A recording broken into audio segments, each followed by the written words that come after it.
We got skills? We got skills, man. We got some mad skills. That was extreme.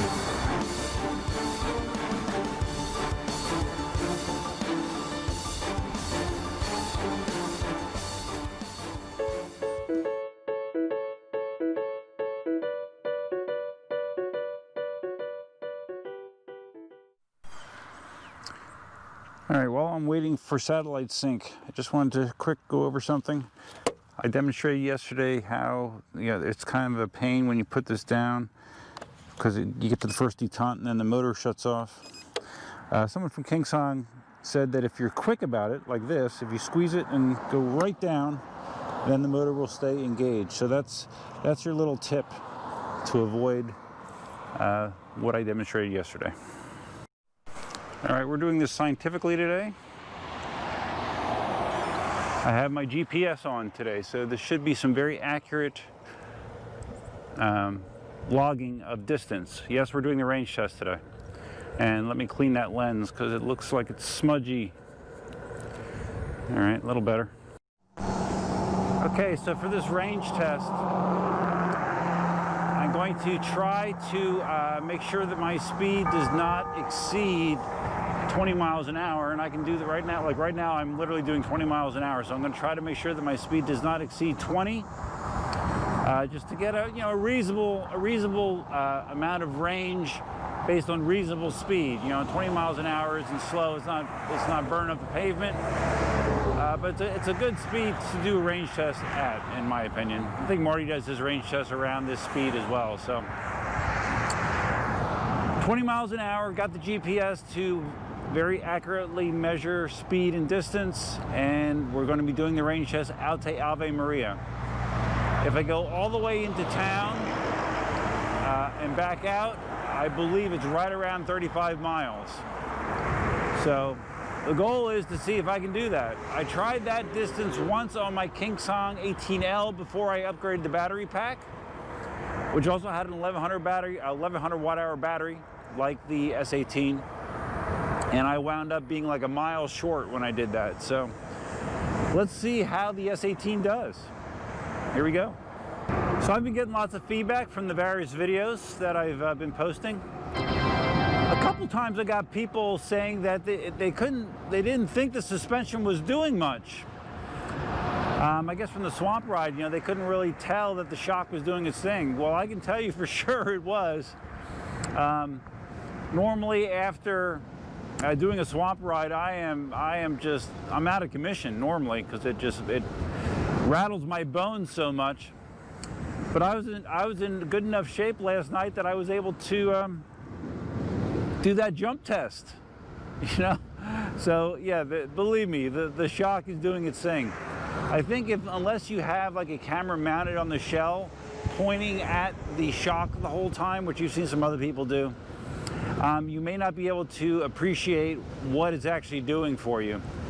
But again, take my word for it, the shock is activated, the shock is not locked out. And again, if you want some more confirmation, if you look at that jumping video, you can see the suspension become fully loaded when I'm landing from jumping. Those of you that saw my Dunkin' Donuts video, my mess of a Dunkin' Donuts video, you'll be glad to know that I have a new 400 gig SD card now in my GoPro. I received it late yesterday, so yeah, SD card problems hopefully should be behind us. But just in case, I do have my GoPro 3 in my pocket. Always be prepared. So this ride isn't going to really be about testing the suspension at all. The road is it's new road, it's flat, there's not going to be a lot of bumps at all. This is all about range, just to get a good idea of what reasonable range you can expect to get out of this combination. Now, if you wanted to play with the shock and dial the pressure settings down, it could smooth you out more on this sort of situation. But that's not really something that I'd be interested in. I'm not really the type that's going to want to tweak my suspension for each ride that I go out on, for sure. That's something that Ian talked about in his long format review of the S18, actually, which I wanted to talk about as well. So in Ian's video, he talked about a couple things that I thought were very good points. This wheel is very cool. It's cool to have an active suspension. It's cool the way that it changes your riding experience. However, if you're the type of person that has been riding EUCs up until this point, you're used to, making sure you got proper tire pressure in there, set your tilt back and speed, and go, basically. You don't have to do anything else. With the suspension, you might drive yourself a little bit crazy depending on your personality. If you want it exactly tuned to you, to your riding style, to your weight, to the conditions that you're riding in, you could literally be changing the pressure every single time you go out and to ride. And for some people, that might be appealing, but for I would think probably the majority, that's not. You really don't want to have to do that every time you want to go ride. And I'm among those people.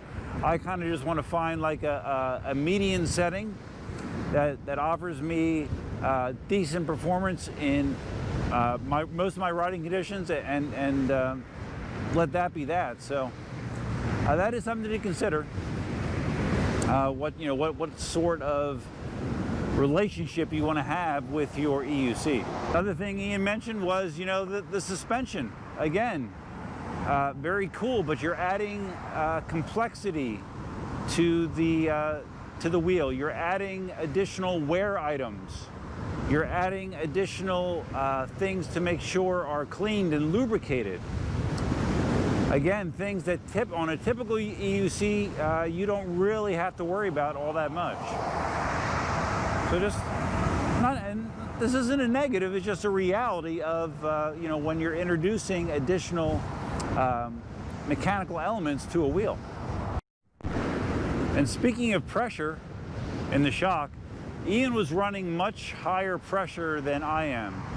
It looked like Ian was running based on the, KingSong provided a chart that gave you a ballpark idea of what they recommended you should have the pressure set at based on your weight and based on the riding terrain that you're going to be tackling.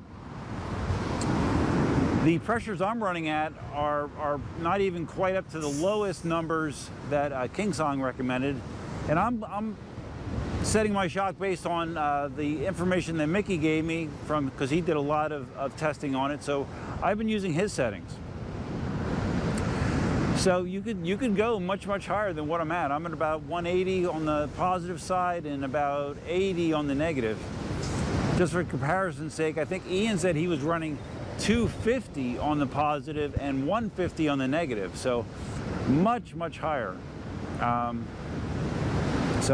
Which is a good thing if you're doing extreme stuff, because there's more pressure in the shock. It's not going to bottom out as much, but there's going to be a lot of debate, I think, about what the best settings are for the shock in this unit. And you can actually replace the shock altogether. You can put your own mountain bike shock in there if you want to, because I believe the shock that's in here is a DNM, is the brand. You could easily put a Fox shock in here, spend some money, put a better shock in here if you wanted to. Some people asked about, is there a seat for the S18? I thought I read somewhere that they were going to do a seat for it. That's not, don't take my word for it, that's not confirmed. Maybe a KingSong rep can chime in here. I can tell you if they do a seat, it wouldn't do me much good. It's too low for me. I would not be able to ride this seated comfortably. Now the V11 has a significantly higher profile, and I'm definitely going to try to put the seat from my Monster on the V11 and see what happens there. I might be able to ride the V11 seated comfortably, and if that's the case, then that'll give me even more reason to sell my Monster. So we shall see.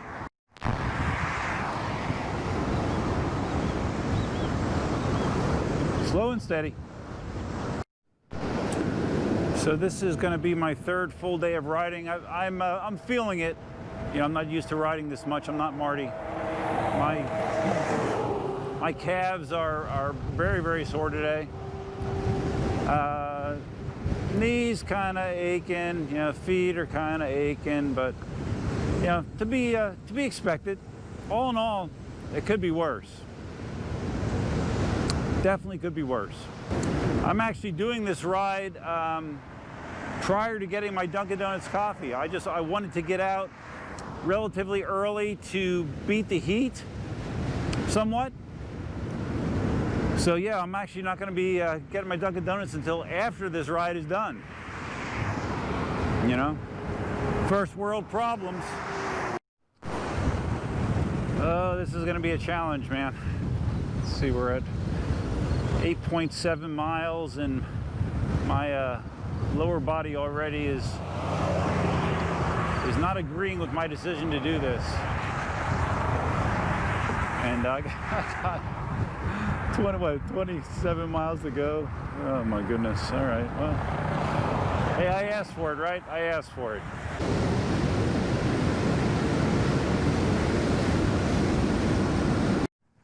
All right, we have arrived at Ave Maria. We are going to be heading into town. This is one area that actually will give me a little bit of a suspension test. This area, this paver stuff, always rattles the hell out of me with my regular EUCs.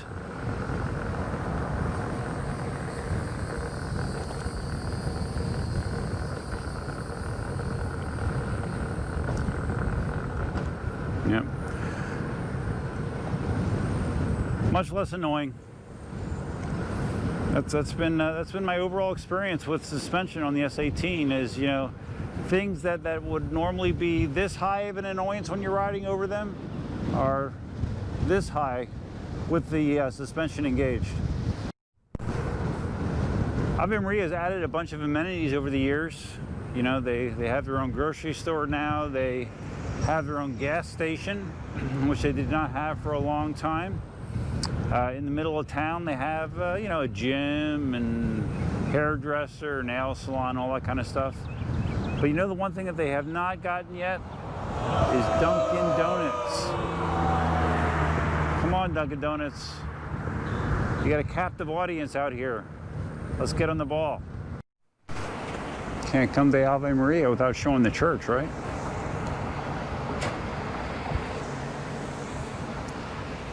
It is pretty beautiful. All right, we got to get a shot. It's a good thumbnail here, right?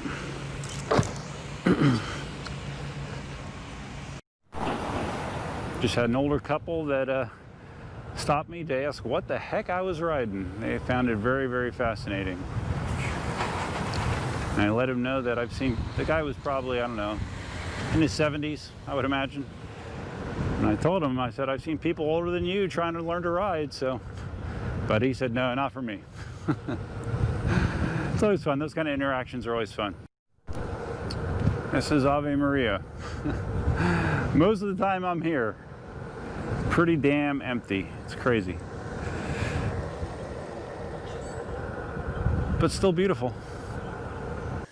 Let's see what the charge is at. Looking at the LED, the on-wheel LED indicator for battery life is not the best. It's not very precise looking. I like the V11 display much better in that regard. Let's see. Okay. Says I'm at 65%. All right, if that's the case, that's good.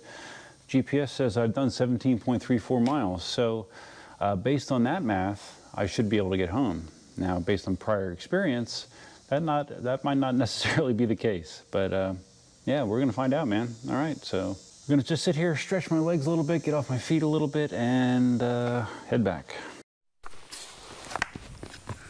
All right, we got Dunkin' Donuts coffee to go drink. It's gonna push me home. I'm impressed by that battery number. 65%, really? After 17 miles?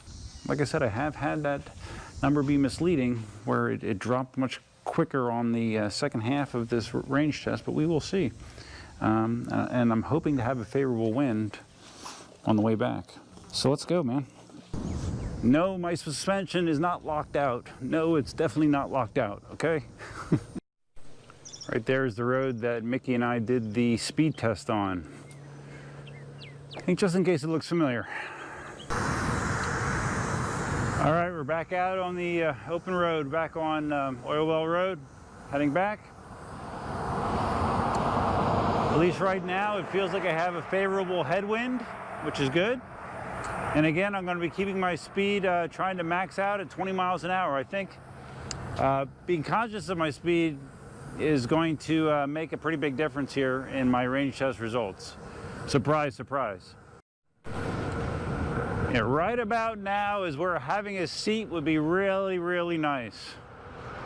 You know, do like 5 minutes of seated riding just to let the feet recover a little bit. That would be fantastic. All right, less than 5 miles to go. Thank goodness. My feet are freaking killing me, man. Oh my goodness. But I'm just trying to push through. Finish line's in sight. Just turned onto a Mockley Road. Home stretch, baby. Still, I don't, knock on wood, I still haven't gotten a single beep or speed limit. I haven't checked the battery life, but I'm pretty confident I'm gonna make it. Oh, I can't tell you how glad I am to be back on my street. And I can't wait to get off my feet. That's a rhyme. Oh, man, oh man. Oh, that feels good. Okay, so it's all about the numbers, right? Did not have any beeping, no speed limiting whatsoever. Total distance on my GPS is 33.81 miles. And let's see what the battery level is at. Wow. 34%. We'll take a picture of that so I can post it in the video. 34% after almost 34 miles. That's a really strong performance from an 1100 watt-hour pack. And I'll tell you, that's enough pack for me. My feet are toast, man. That's a lot of riding.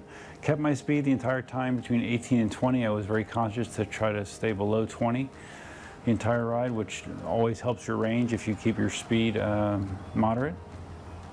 But it did really well. That's great. Wow. Says the motor temperature after all that riding is 44 degrees Celsius. So it's not running hot either. Even though it is hot outside now. All right, guys, that's all I have for you for now. If you found the range test interesting, please give it a big thumbs up, just because my feet would appreciate it.